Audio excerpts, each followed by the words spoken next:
علیکم ورحمۃ اللہ تعالی وبرکاتہ۔ بسم اللہ الرحمن الرحیم۔ صرف 5 منٹ کا مدرسہ پڑھا جا رہا ہے، آپ حضرات غور سے سنیں۔ نمبر 1، اسلامی تاریخ۔ 2، سفر المظفر۔ حضرت یوسف علیہ السلام بڑے مشہور اور جلیل القدر پیغمبر ہیں۔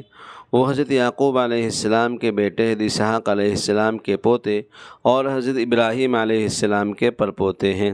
اللہ تعالیٰ نے ان کی شان میں ایک مکمل سورہ یوسف کے نام سے نازل فرمائی ہے، جس میں ان کے زندگی کے حالات و واقعات عجیب انداز سے بیان فرمائے۔ قرآن کریم میں 27 مرتبہ ان کا تذکرہ آیا ہے۔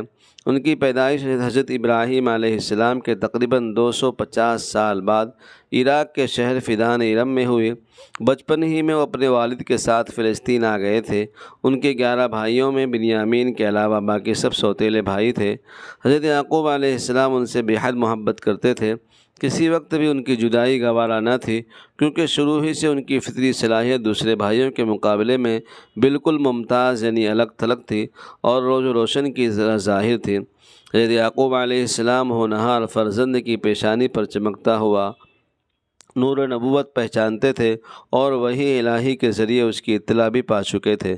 اللہ تعالیٰ نے انہیں نبوت کے ساتھ حکومت و سلطنت سے بھی نوازا تھا۔ نمبر 2، حضور کا معجزہ۔ ایک مرتبہ اکرمہ رضی اللہ عنہ، جو ابھی اسلام نہیں لائے تھے، رسول اللہ کے ساتھ چشمے کے کنارے پر بیٹھے تھے۔ انہوں نے دوسرے کنارے پر پڑے ہوئے ایک بڑے پتھر کی طرف اشارہ کر کے رسول اللہ سے کہا، اگر آپ سچے ہیں تو اس پتھر کو اپنے پاس بلا لیجئے، یہ پانی میں تیرتا ہوا آپ کے پاس آ جائے۔ چنانچہ رسول اللہ نے اس کی طرف اشارہ کیا تو وہ چٹان اپنی جگہ سے اکھڑی اور پانی میں تیرتے ہوئے رسول اللہ کے سامنے آ کر رکی اور اس نے آپ کی نبوت کی گواہی دی۔ آپ صلی اللہ علیہ وسلم نے حضرت اکرمہ رضی اللہ تعالیٰ عنہ سے فرمایا، تمہارے لیے اتنا کافی ہونا چاہیے۔ اکرمہ نے کہا، ہاں، اگر یہ پتھر اپنی جگہ واپس بھی چلا جائے۔ رسول اللہ نے پھر اسے اشارہ کیا تو وہ اپنی جگہ واپس چلا گیا۔ پھر بھی اکرمہ اس وقت مسلمان نہ ہوئے، البتہ فتح مکہ کے وقت مسلمان ہو گئے۔ نمبر 3، ایک فرض کے بارے میں، مسجد میں داخل ہونے کے لیے پاک ہونا۔ ہمارے نبی نے فرمایا، کسی حائضہ عورت اور کسی جنبی یعنی ناپاک آدمی کے لیے مسجد میں داخل ہونے کی بالکل اجازت نہیں ہے۔ فائدہ، مسجد میں داخل ہونے کے لیے حیض و نفاس اور جنابت سے پاک ہونا ضروری ہے۔ نمبر 4، ایک سنت کے بارے میں، بیمار کو دعا دینا۔ رسول اللہ صلی اللہ علیہ وسلم جب کسی مریض کی عادت کرتے تو فرماتے، لا بأس طہور انشاءاللہ، ترجمہ، گھبراؤ نہیں، انشاءاللہ اچھے ہو جاؤ گے۔ نمبر 5، ایک اہم عمل کی فضیلت، غریبوں کے کام میں مدد کرنا۔ رسول اللہ نے فرمایا، بیوہ اور مسکین کے کاموں میں جد و جہد کرنے والا اللہ کے راستے میں جہاد کرنے والے کے مانند ہے۔ نمبر 6، گناہ کے بارے میں، قرآن میں اللہ فرماتا ہے، بلا شبہ اللہ تعالیٰ شرک کو معاف نہیں کرے گا۔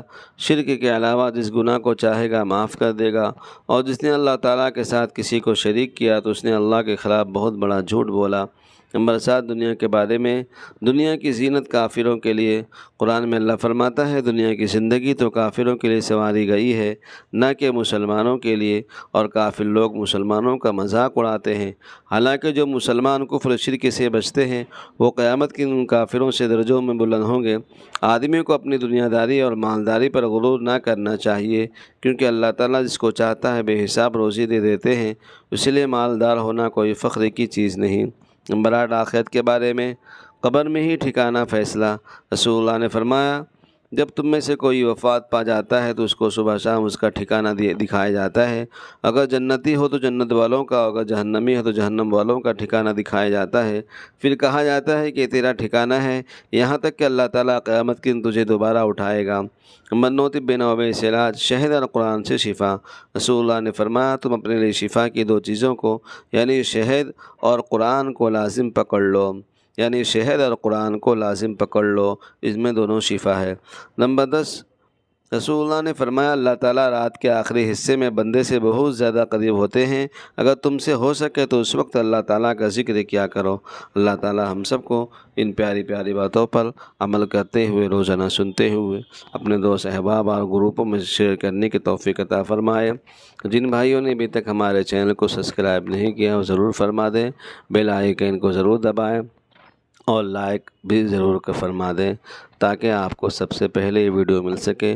وما علینا الا البلاغ المبین۔ والسلام علیکم۔